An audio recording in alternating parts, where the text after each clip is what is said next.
भारतीय संस्कृति का रक्षाबंधन महोत्सव जो श्रावणी पूनम के दिन मनाया जाता है। रक्षाबंधन अर्थात शुद्ध प्रेम का बंधन, पराक्रम और प्रेम के समन्वय, साहस और संयम का आपसी सहयोग, भाई का बहन के प्रति स्नेह प्रकट करने का दिवस है।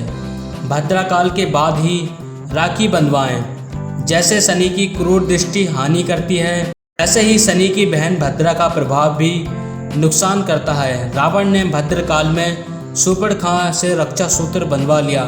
परिणाम ये हुआ कि उसी वर्ष उसका कुल सहित नाश हुआ।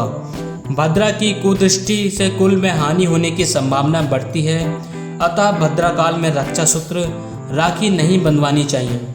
आप अगर ईमानदारी से चाहें तो इस सुरक्षा के धागे का फायदा आज का युवा जो पड़ोस की बहन को बहन कहने की योग्यता खो बैठा है, युवती जो पुरुष के भाई को भाई कहने की योग्यता खो बैठी है, वह योग्यता फिर से विकसित हो सकती है। इससे संयम बढ़ेगा, ब्रह्मचर्य एवं युवा धन की रक्षा होगी।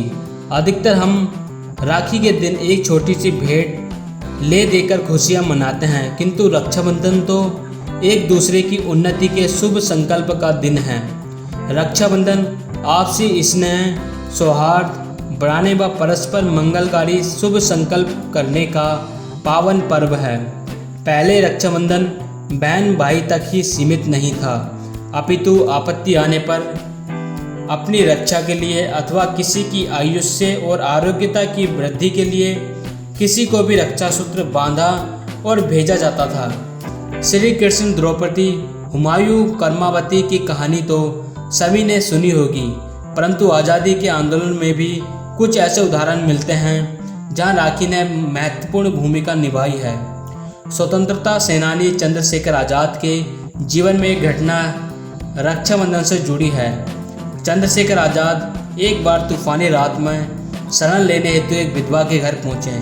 पहले तो उसने डाकू समझकर शरण देने से मना कर दिया, परंतु जब आज़ाद ने अपना परिचय दिया तब वह ससम्मान घर के अंदर ले गई। बातचीत के दौरान जब आज़ाद को पता चला कि उस विधवा को गरीबी के कारण जवान बेटी की शादी हेतु काफ़ी परेशानियां उठानी पड़ रही हैं, तो उन्होंने द्रवित होकर उनसे कहा, मेरी गिरफ्तारी पर 5,000 रुपये का इनाम है, तुम मुझे अंग्रेज़ों को पकड़वा दो और उस इनाम से बेटी की शादी कर लो। यह सुनकर विधवा रो पड़ी और बोली, भैया तुम देश की आज़ादी के लिए अपनी जान हथेली पर रखकर चल रहे हो और ना जाने कितनी बहू बेटियों की इज्जत तुम्हारे भरोसे हैं। ना मैं इतनी स्वार्थी हूँ और ना ही गद्दार जो कि अपनी बेटी के लिए हजारों बेटियों को गला घोंट दूँ। मैं ऐसा हरगिज़ नहीं कर सकती। यह कहते हुए उसने एक रक्षा सूत्र आज़ाद के हाथ में बांधकर उनसे देश सेवा का वचन लिया।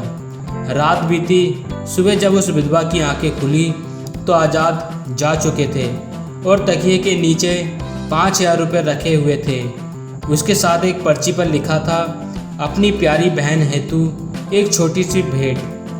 राखी केवल एक मामूली धागा नहीं होता, राखी मतलब निस्वार्थ निष्काम प्रेम का सूत्र। अधिकतर हम राखी के दिन एक छोटी सी भेंट ले देकर खुशियां मनाते हैं, किंतु रक्षाबंधन तो एक दूसरे की उन्नति के शुभ संकल्प का दिन है। आप सबको रक्षाबंधन की हार्दिक शुभकामनाएं। वीडियो से कुछ सीखने को मिला तो चैनल को सब्सक्राइब जरूर कर देना।